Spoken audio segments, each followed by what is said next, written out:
Live, number 2.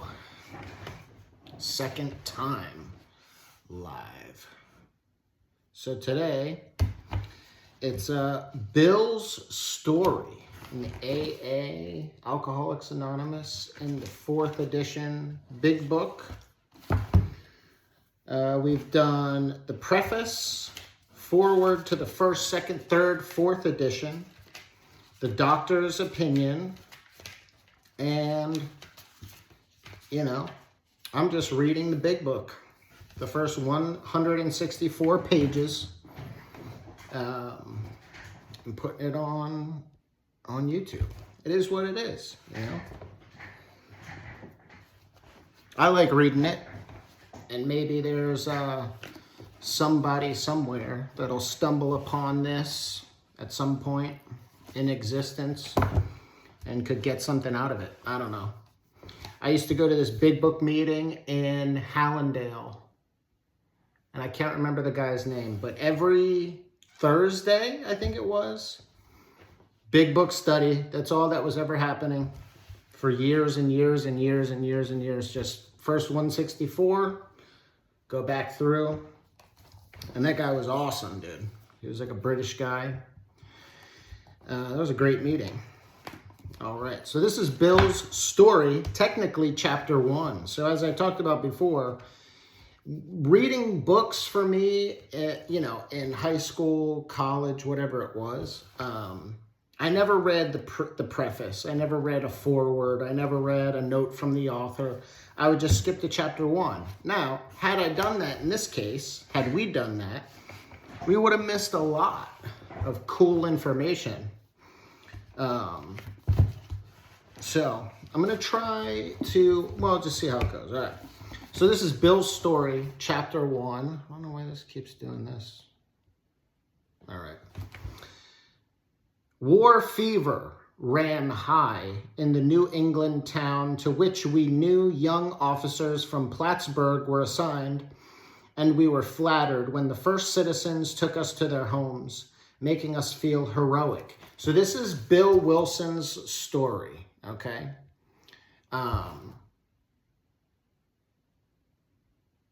Bill Wilson, one of the founders of AA, and this is his story, okay?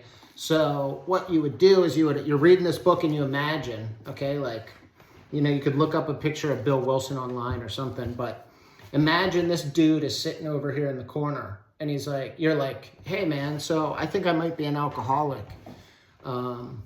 What's your deal? Like, how did you figure out you were an alcoholic? And how did this whole AA shit come to pass? How did you do this?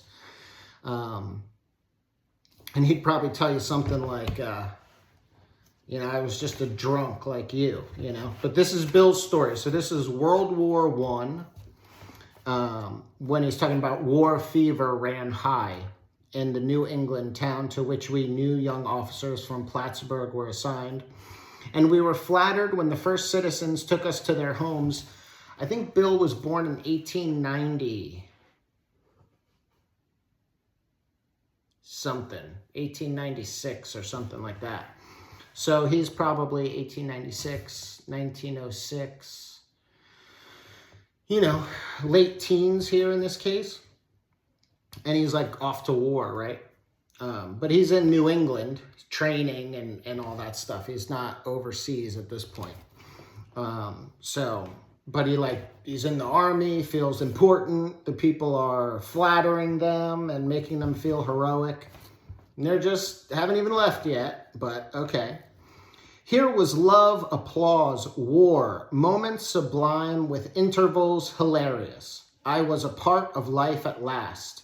And in the midst of the excitement, I discovered liquor. Okay, so there it is. So you said, hey, Bill, hello there. Thanks for hanging out for a second. Tell me about what happened with you, man. Like you're the founder of AA. What was your life like? And you would imagine him sitting in the corner there.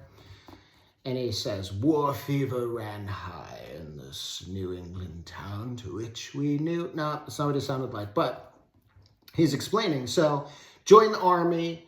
He's up in New England training. People are treating him like a hero already. He's with a bunch of guys, you know, his age and whatnot. And he discovered liquor. Okay. I forgot the strong warnings and the prejudices of my people concerning drink. In time, we sailed for over there, which is in quotes. That's a song that was popular at the time, which would be Europe. So in time, we sailed for over there. I was very lonely and again turned to alcohol. Okay, so he discovered liquor. He's a young soldier. He was very lonely and again turned to alcohol. We landed in England. I visited Winchester Cathedral. Much moved, I wandered outside. My attention was caught by a doggerel on an old tombstone, so like engraved on a tombstone. And it said this. So he remembers this his whole life. He's recounting this moment when he's at Winchester Cathedral as a young man, newly exposed to alcohol, feeling lonely, drinking, arguably maybe too much. And he wanders outside through an old grave site, you know, an old graveyard cemetery outside of this beautiful cathedral. And he reads this engraving on an old tombstone, which says, "Here lies a Hampshire grenadier who caught his death drinking cold small beer. A good soldier is ne'er forgot, whether he dieth by musket or by pot." So in this case, pot is probably booze, right? So it's a tombstone that he recalls reading. He remembers reading it, which basically said, here lies a soldier who died from drinking, not by war, right? Here lies a Hampshire grenadier who caught his death drinking cold small beer. A good soldier is ne'er forgot, whether he dieth by musket or by pot, which is booze, right? Ominous warning, he says, which I failed to heed. 22, there we go. And a veteran of foreign wars, I went home at last. Okay, so he doesn't talk about his war, right? His war experience. He just kind of fast forwards to returning to the United States. So 22, and a veteran of foreign wars, I went home at last. I fancied myself a leader, for had not the men of my battery given me a special token of appreciation. My talent for leadership, I imagined, would place me at the head of vast enterprises, which I would manage with the utmost assurance. So, a little cocky. I took a night law course and obtained employment as an investigator for a surety company. The drive for success was on. So he took a night law course. He got a job as a guy that tries to see if businesses would be successful or not. The drive for success was on. I'd proved to the world I was important. So I wonder if anyone else has ever felt like that. I'd prove to the world that I was important. My work took me about Wall Street, and little by little I became interested in the market, the stock market. Many people lost money, but some became very rich. Why not I? I studied economics and business as well as law. Potential alcoholic that I was, I nearly failed my law course. At one of the finals, I was too drunk to think or write. So already, early 20s, the drive for success is on, but he's saying potential alcoholic that I was. So maybe not full blown at this point, but his drinking is definitely problematic. He nearly failed his law course. At one of the finals, he was too drunk to think or write, okay? Though my drinking was not yet continuous, it disturbed my wife. We had long talks when I would still her forebodings by telling her that men of genius conceived their best projects when drunk, that the most majestic constructions of philosophical thought were so derived. Okay, so he's saying, chill, baby, right? Men of great genius, drink, the greatest ideas man has ever come up with were derived through this alcohol elixir, he's very much grandeur and, whatever, romanticizing it. Like, you know, he's drunk he's drinking too much. And he's like, don't worry, baby. Great men of genius drink like this. Like, we've done that, I'm sure. Have you ever done that? If you're an alcoholic, you've done something like that in your mind, at least, you know. I'm Edgar Allan Poe, damn it. I'm Hunter S. Thompson. I'm, you know, John Daly. I'm a legend, right? Nah, maybe I just drink too much and I'm acting like a fool, you know? But whatever. So by the time I had completed the course, I knew the law was not for me. So he completed the course, gave up on law. The inviting maelstrom of Wall Street had me in its grip. Business and financial leaders were my heroes. Out of this alloy of drink and speculation, I commenced to forge the weapon that would one day turn its flight like a boomerang and all but cut me to ribbons. So this is a very poetic way to say that, like, this alloy of drink, okay? So what he's saying is alcohol gave him like this armor, okay? That he commenced to forge a weapon, okay? That would one day turn its flight like a boomerang and cut him to ribbons, all but cut him to ribbons. So the poetic, like if we make sense of what he's saying and put it in like common day terms.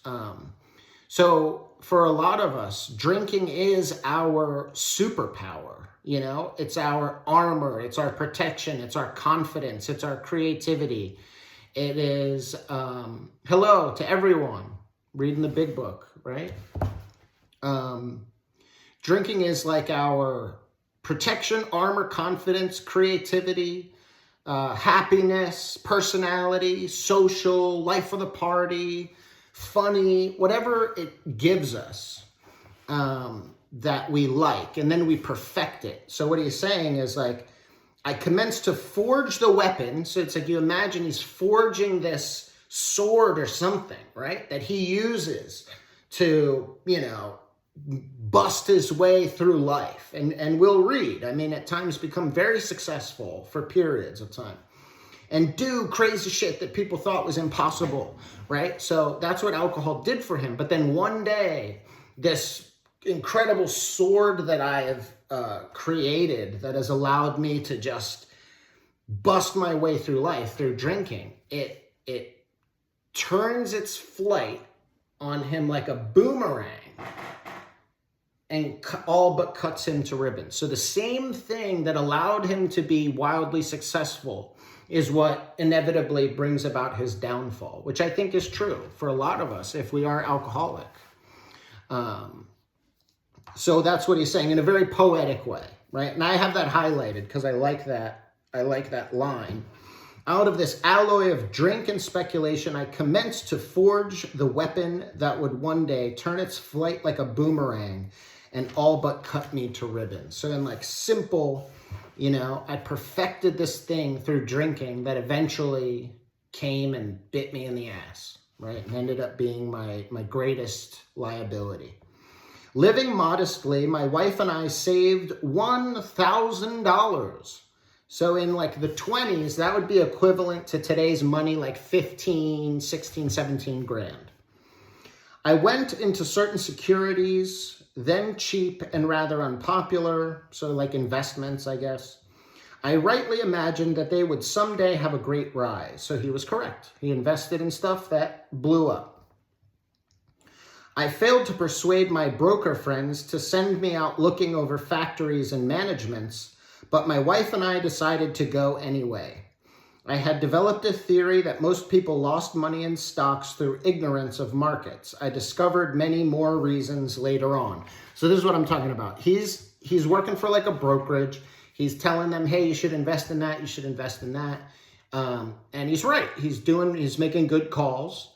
And then he tries to get them to like pay for him basically to go research companies, find out what the next good investment would be. But he says he failed to convince his broker friends that that was a good idea. So he said, fuck it. And he and his wife, Lois, did it anyway, okay? We gave up our positions and off we roared on a motorcycle.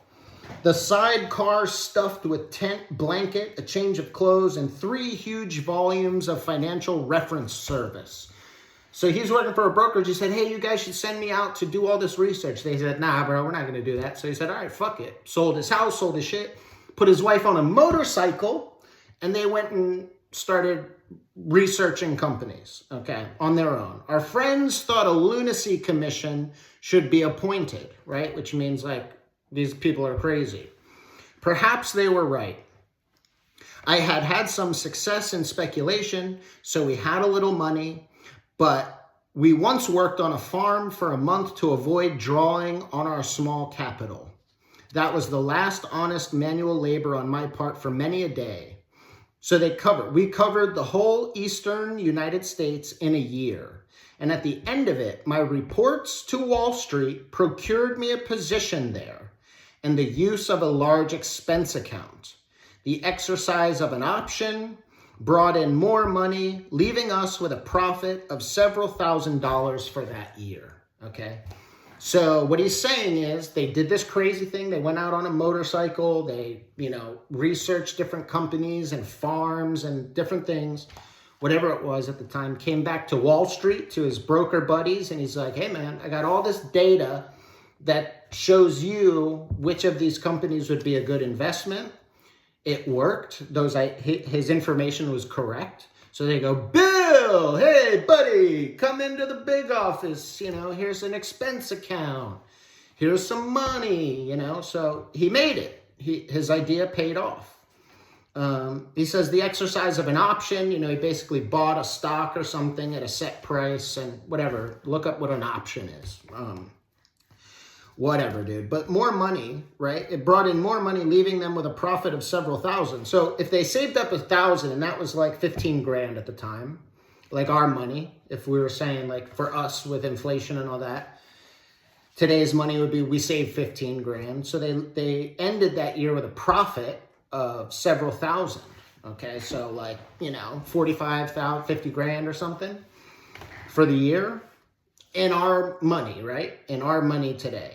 So it's like we go out, we did this thing, and we made 50 grand profit, which I guess is pretty damn good, For the next few years, fortune threw money and applause my way. I had arrived. My judgment and ideas were followed by many to the tune of paper millions. So Bill is saying he made it, dude. He was successful. He's a veteran of a foreign war. He's a young man. I think he was like a second lieutenant, which is like a leadership position. It's not a super high rank necessarily, but higher rank than I've ever had. Second lieutenant, he was a leader. He said like his platoon mates or the people he led, said nice things about him. So he came back. He said, yo, I'm taking the world by storm. Yeah, my drinking is probably a little bit much, but he was just a dog, you know what I mean? His ideas were successful. His risks that he took were paying off. My judgment and ideas were followed by many to the tune of paper millions. The great boom of the late 20s was seething and swelling. Drink was taking an important and exhilarating part in my life. There was loud talk in the jazz places uptown. Everyone spent in the thousands and chattered in the millions. Scoffers could scoff and be damned. I made a host of fair weather friends. So he's saying, I'm a millionaire. I'm out partying. I'm in the jazz clubs. The late 20s is booming. Everything's good. Now we know what's about to happen though. Everyone spent in thousands, chattered in millions. Scoffers could scoff and be damned. So what that means is like today's terminology, scoffer would be hater. Haters could hate and be damned, right? That's what he was saying. Let the haters hate, baby. My ideas are paying off, I'm drinking, I'm partying, I'm having a good time, and I'm the fucking man. That's Bill Wilson here in the late 20s. My drinking assumed more serious proportions. So it progresses, it gets worse. My drinking assumed more serious proportions, continuing all day and almost every night. The remonstrances of my friends terminated in a row, and I became a lone wolf. So like a remonstrance is like protests, like they were telling him, Bill, you got to chill, you got to slow down, you got to stop. But he just basically ended those friendships until he was a lone wolf, right? Which is true. If you think about our drinking or whatever, you know, for the purpose of this, we're talking about alcohol and alcoholism. And we don't want to hear it, you know, when we're in it and we're having a good time and we're drinking and carrying on in the, you know, beginning, middle-ish times. We're like, yeah, dude, if you don't like it, fuck off, you know, like, then we don't have to be friends. I'm not going to change for you.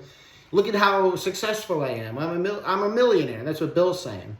Or whatever it is. I go to work every day. I got a nice house. The bills are paid. Whatever our thing is, right? I don't have fucking cirrhosis of the liver. Chill out. Whatever it is that we're saying to justify that we're okay. And then if our friends are not down with that, we just stop hanging out with them until we find ourselves alone.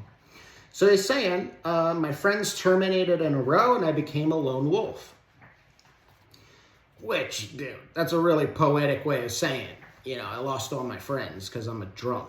I'm a lone wolf. It's like, nah, dude, you're like a fucking possum drowning in a trash can after a rainstorm, okay? At least I was like that. There were many unhappy scenes in our sumptuous apartment. There had been no real infidelity, for loyalty to my wife, helped at times by extreme drunkenness, kept me out of those scrapes. In 1929, I contracted golf fever. So this just means he liked to play golf. We went at once to the country.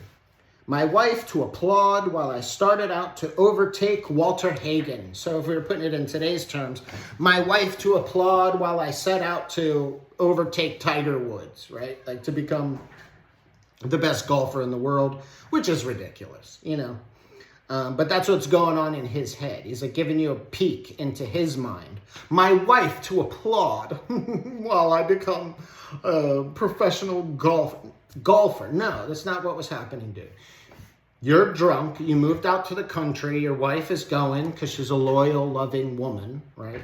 And you're playing golf all day. You think your wife was happy? What's up, buddy? 1 second. Go on, dude. Go on. Well, there you go.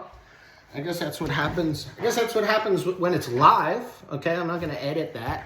But that's the cat. He wanted to leave. So that's what Bill's saying. You know, it's very pompous and arrogant and delusional, right? Is what he's explaining. He contracted golf fever. They move out to the country. My wife to applaud while I started out to overtake Walter Hagen or Tiger Woods or whatever in our modern day talk. Liquor caught up with me much faster than I came up behind Walter. So I started having problems with alcohol much faster than I got good at golf, is what he's saying. I began to be jittery in the morning. Golf permitted drinking every day and every night. It was fun to carom around the exclusive course which had inspired such awe in me as a lad. And carom is a funny word when you look it up because it's like, to carom is like billiard balls, like to bounce things off of something else, right? To carom around. So it's like to think of him like, you know, caromming around a course, you know, drunk and bobbling around, bouncing around, you know. So that's it funny that he chose that word, and he's on this, you know, exclusive golf course, and he's still kind of saying, I'm the man. I acquired the impeccable coat of tan one sees upon the well-to-do. The local banker watched me whirl fat checks in and out of his till with amused skepticism. So he's like cashing big checks. The local banker's like, okay, buddy, you know, but Bill's like, I'm rich, right? So that's what's going on with Bill Wilson, okay? Up to this point. Drinking a lot, still made it still successful. Nobody can really tell him what to do, like that he has a problem because he's successful. He's starting to slippery slope, as we call it. So abruptly, in October 1929, hell broke loose on the New York Stock Exchange. After one of those days of inferno, I wobbled from a hotel bar to a brokerage office. It was 8 o'clock, 5 hours after the market closed. The ticker still clattered, like the paper that comes out with all the symbols telling you what's going on in the stock market. I was staring at an inch of the tape which bore the inscription XYZ negative 32. So like whatever it was, right? Like Tesla, negative 32. It had been plus 52 that morning. So the value of this particular company is looking at had dropped from 52 in the morning to negative 32 by 8 o'clock at night. The stock market crashed, all right? So that's October 1929. He's talking about the stock market crash. I was finished, and so were many friends. The papers reported men jumping to their death from the towers of high finance. That disgusted me. I would not jump. I went back to the bar. That's what Bill says, right? Which is funny because like here are these guys, like their fortunes are gone. They're just jumping off a building, right? And they're like killing themselves. That's what he's saying in this book. And he says that disgusted him. I would not jump. I went back to the bar, right? Which was just the slower form of suicide. Which at the time he was like, I would never kill myself. But then he went and did he was just doing it very, very slowly. My friends had dropped several million since 10 o'clock. So what? Tomorrow was another day. As I drank, the old fierce determination to win came back. Next morning, I telephoned a friend in Montreal. He had plenty of money left and thought I had better go to Canada. By the following spring, we were living in our accustomed style. I felt like Napoleon returning from Elba. No, St. Helena for me. These are his historic references. But he felt like Napoleon right after winning a battle. But drinking caught up with me again, and my generous friend had to let me go. This time, we stayed broke. So he got a second chance. The U.S. stock market crashed. He connected with a buddy who was in Canada. He started making money again. They're accustomed to living in their normal style, having some money, doing what they want, golfing, drinking, carrying on. But that his drinking progressed, as it does, and that friend he was working with fired him or let him go. This time we stayed broke. So this is kind of like he's getting into how it gets dark, like the days of saying I'm okay are over. We went to live with my wife's parents. I found a job, then lost it as the result of a brawl with a taxi driver. Mercifully, no one could guess that I was to have no real employment for 5 years or hardly draw a sober breath. My wife began to work in the department store, coming home exhausted to find me drunk. Okay, so this is where Bill starts to it's all downhill from here, all right? And not in the good way. My wife began to work in a department store, which in the early 30s was not common. It was becoming more common, I guess, but it was not common for the wife to work. I mean, he was just recently a millionaire, and now his wife is working in a department store, and he can't hold a job because of his drinking. I became an unwelcome hanger-on at brokerage places. Liquor ceased to be a luxury. It became a necessity.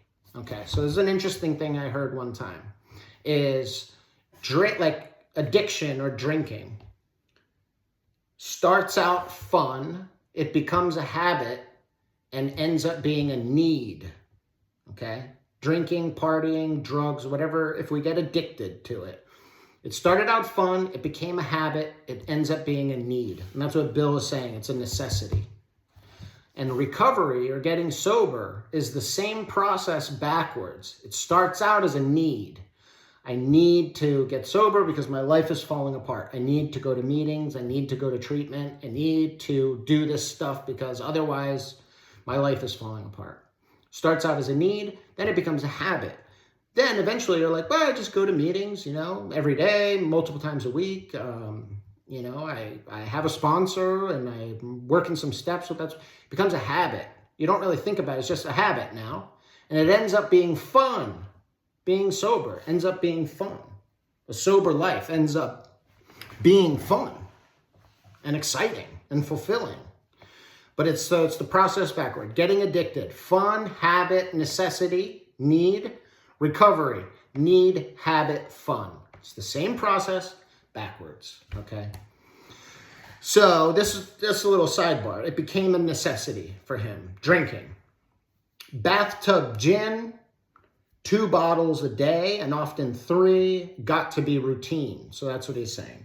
Sometimes a small deal would net a few $100s, and I would pay my bills at the bars and delicatessens. So he'd net a few $100 in a deal and he'd go pay off his tab at the bars so that he could keep drinking. This went on endlessly and I began to waken very early in the morning, shaking violently. Okay. A tumbler full of gin followed by half a dozen bottles of beer would be required if I were to eat any breakfast. Nevertheless, I still thought I could control the situation, and there were periods of sobriety which renewed my wife's hope. So he is saying, dude, that he's having full-on DT tremors, full-on alcohol withdrawal before the night's over. So if he passes out at 8 p.m., by 4 in the morning, he's already DTing and he's going through withdrawal and needs to drink. Gin, 6 beers, if he was to even want to get to eat something for the day. Because otherwise he would just be freaking, I don't know, if you've ever experienced alcohol withdrawal or benzo withdrawal, it's a nasty bitch. Okay, so. But he said even in that, there were periods of sobriety which renewed my wife's hope. Gradually, things got worse, okay? The house was taken over by the mortgage holder.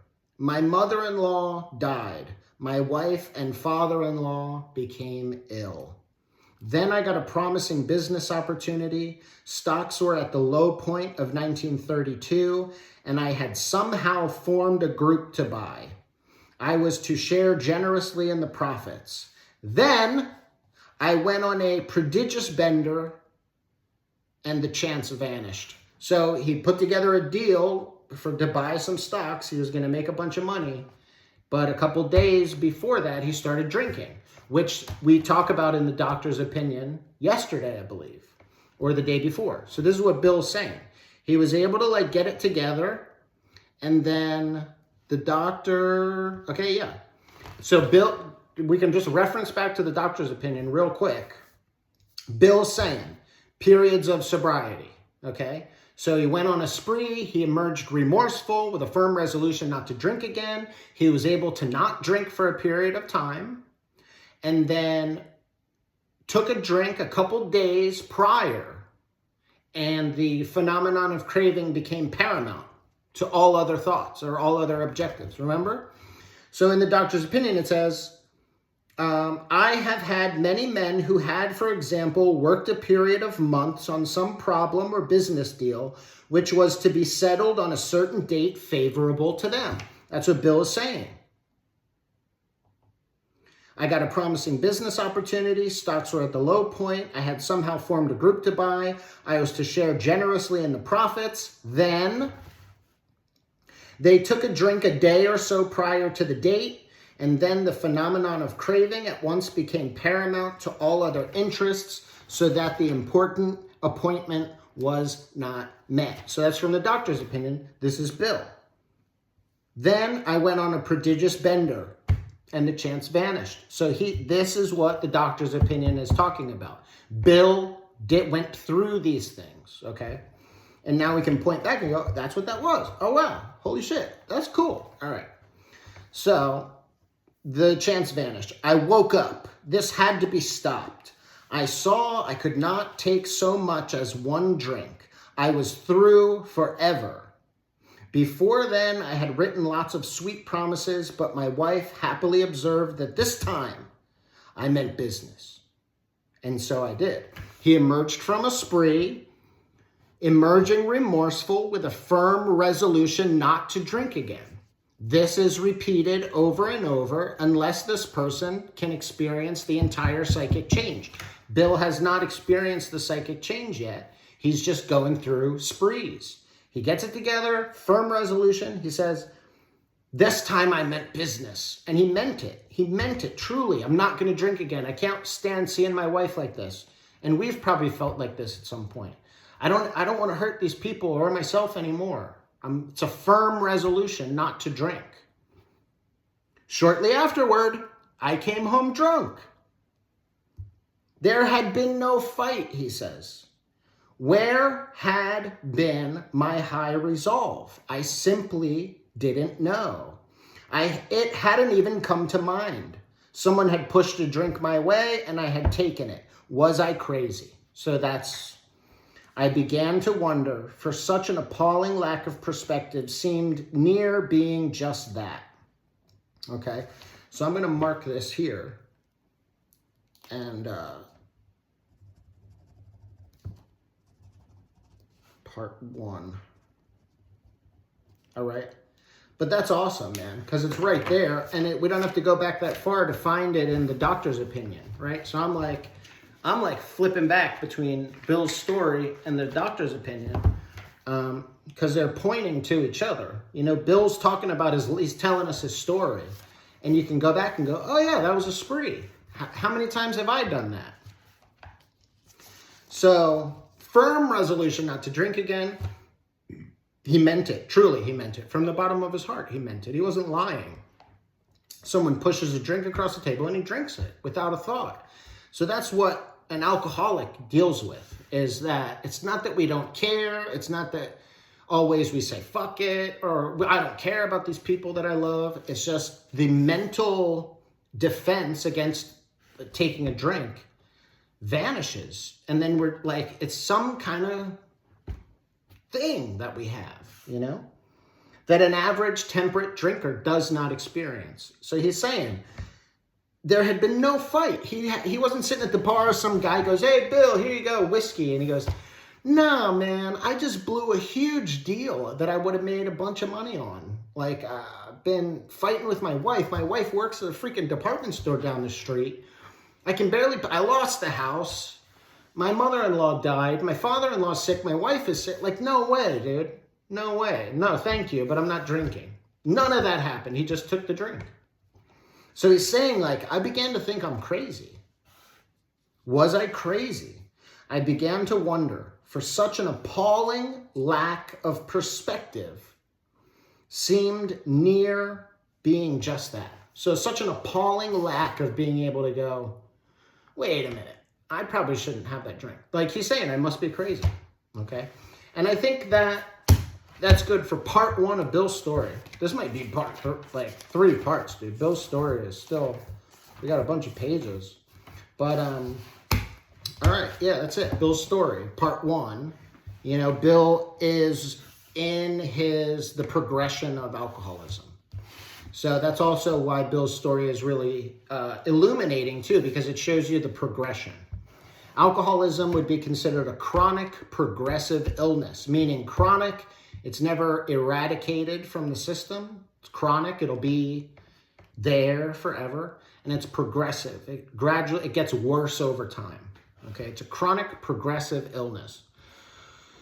But the good news is that it can be arrested, it can be put in remission, alcoholism can appear non-existent in the person who has it if they're doing certain things, which is all outlined in this book.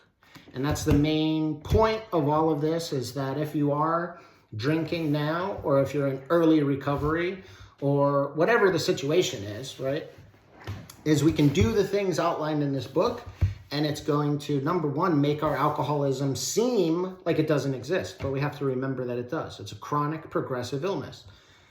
So it's like the thing we were talking about before. Like, I'll never not be allergic to peanuts.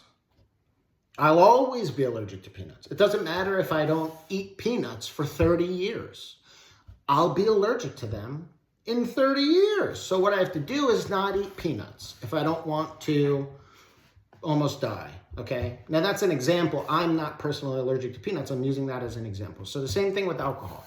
If we buy into this idea that it's an allergy, I have an allergy to alcohol.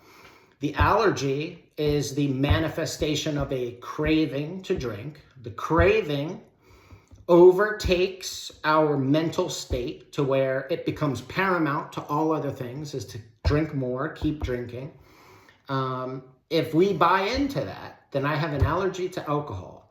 So if I had an allergy to peanuts and I almost die every time I eat peanuts, I should not eat peanuts. I should not even go to a peanut factory where they make shit with peanuts. I can't even eat a thing that was made in the same vicinity as where a peanut might be. Like, that's how specific it has to get. So in the early days of recovery, maybe I should avoid all things alcohol if my problem seems to be that I have a problem with alcohol. And if I have this allergy that manifests as a craving as soon as I introduce alcohol into my system, maybe I should be really cautious to avoid alcohol for, like, all together, in all forms. Maybe not go to the bar, maybe not go to the wedding, whatever it is, you know? Not forever, because eventually we're gonna do this process, and we're gonna be able to safely go anywhere in the world without having to worry about this insidious urge to drink. The obsession to drink can be removed, and we can make the symptoms of alcoholism seem almost non-existent as long as we remember that it's a chronic thing that never goes away. We just keep it in remission, okay?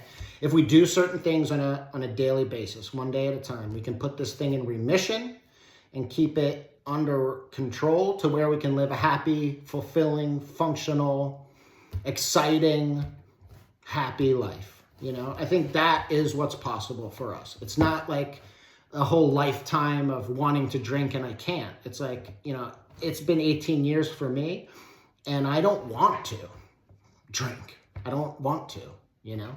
I have no desire for it. My life is fulfilling the way it is, you know, and I feel like if I drank, even if I was, let's say, fine, what's it going to add to my life?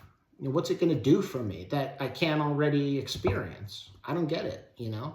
I know what it's like to be drunk. I did it. I did it for a bunch of years when I was young, when I was, you know, invincible apparently, and I luckily didn't get in any crazy trouble, and I didn't hurt anybody, permanently injure anybody or myself. But I did all the crazy things, you know. I crashed the cars, I flipped the cars, I did all the silly, crazy things, you know. And today I have a different kind of life that's fulfilling because I do the shit that's in this thing, right? That was written 91 years ago-ish, right? And, you know, and it still works today. So that's what I'll do. I'll just keep reading through it, and hopefully it's a good thing, you know? All right. See you tomorrow.